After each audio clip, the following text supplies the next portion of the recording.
Hey, what's up, ladies and gentlemen, and welcome back to the next video. Today I'm reading the conclusion part of the third ingredient story. So let's do this.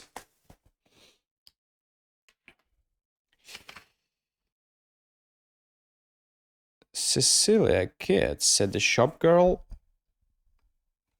oiling the sharp soul of her voice as well as she could.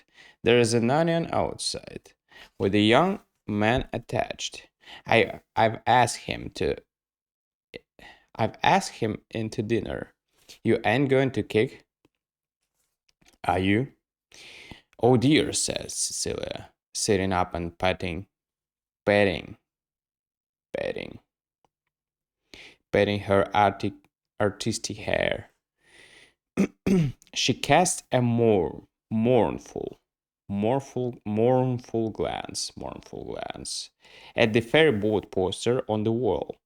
Neat, said Hetty. It ain't him. You're up against real life now. I believe you said your here friend had money and automobiles. This is a poor ski Skizix. Who knows what is this skizix? That's got nothing to eat but an onion. But he's easy spoken and not a freshie. I imagine he's been a gentleman. He's so low down now. And we need the onions. Shall I bring him in? I'll guarantee his behavior. Hetty, dear, sighed Cecilia, I'm so hungry. What difference does it make whether he's a prince or a burglar? I don't care. Bring him in, and if he's got anything to eat with him. Hetty went back into the hall. The onion man was gone. Her heart missed a beat, and a gray look settled over her face, except her nose and cheekbones. And then the times of life flowed in again, for she saw him leaning out of the front window at the other end of the hall. She heard there. He has shouting to someone below. The noise of the street overpowered the sound of her footsteps. She looked down over his shoulder, saw whom he was speaking to, and heard his words. He pulled himself in from the windowsill and saw her standing over him. Hetty's eyes bored into him like two steel gimlets. Don't lie to me, she said calmly. What are you doing to do? What are you going to do with that onion? The young man suppressed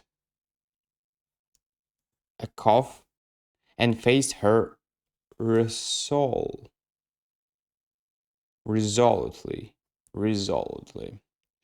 His manner was that of one who had been bearded sufficiently. I was going to eat it, said he with emphatic slowness, just as I told you before. And you have nothing else to eat at home. Not a thing. What kind of work do you do? I'm not working at anything just now. Then why, said Hetty, with her voice set to its sharpest edge, do you lean out of windows and give orders to chauffeurs in green automobiles in the street below? The young man flushed, and his dull eyes began to sparkle. Because, madame, said he, in accelered tones, I pay the chauffeurs wages, and I own the automobile. And also this onion, madame. He flourished the onion within an inch of Hetty's nose. The shop lady did not retreat a hair breadth. Then then why do you eat onions? She said, with biting contempt and nothing else. I never said I did,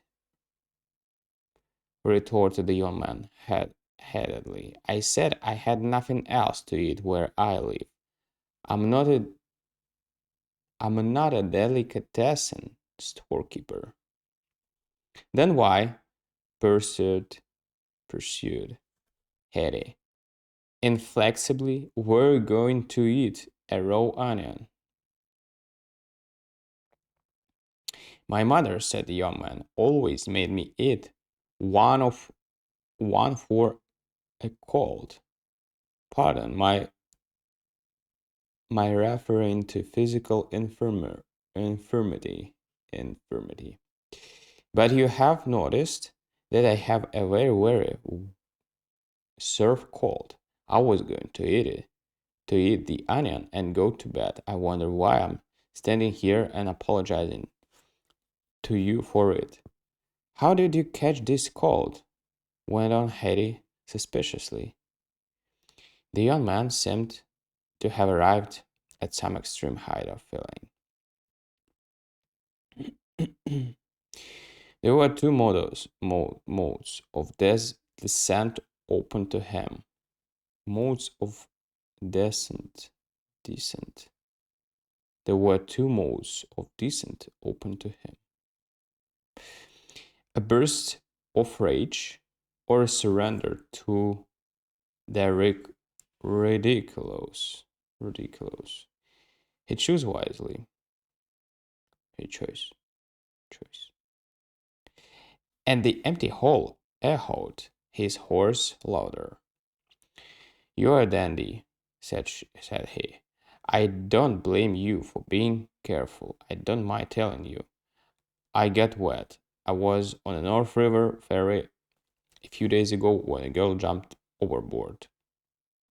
Of course, Hetty extended her hand, interrupting his story. Give me the onion, she said. The young man set his jaw a trifle harder. Jaw a little harder, a trifle. Give me the onion, she repeated. He grinned and laid it in her hand. Then Hetty's infrequent, grim, melancholy smile showed itself. She took the young man's arm and pointed with her other hand to the door of her room.